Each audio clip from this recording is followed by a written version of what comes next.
वालेकुम नाज़रीन, आपको बताते चले कि हंजरवाल की आसिया को डॉल्फिन पुलिस के एहलकार सलमान जट और मोहम्मद अजहर ने बाजियाब करवा लिया है। आसिया की FIR एक दिन पहले दर्ज करवाई गई थी, जिसके बाद से डॉल्फिन पुलिस के एहलकारों ने उसको बाजियाब करवा के उसके वालिद को ढूंढ कर वहां तक पहुंचाया गया है।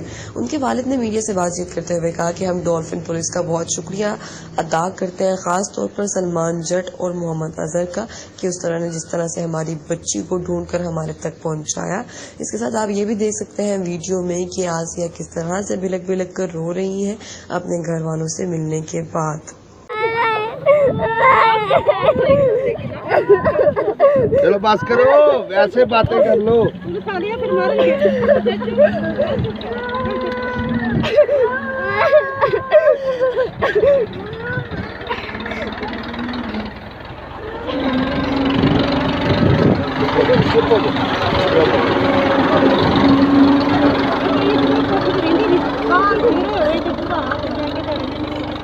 जाके कॉल कराई सी कि बच्ची की दरखास्त दी तो इन्हों की कॉल चली। दौलत सालियां की मेहरबानी, उन्होंने रात मेरी बच्ची को तलाश करके सवेरे बच्ची मेरे हवाले की ने। बहुत अच्छे ने दौलत सवेरे वाले ने, उन्होंने मेहरबानी सर जी। उन्होंने कानून भी उन्होंने अच्छा है, उन्होंने हर चीज़ सही है। उन्होंने बच्ची मेरी लभ के मेरे को मैंने फोन करके बच्ची मेरी हवाले की ने। बच्ची इन्हों का मैं शुक्रिया गुजार हूँ।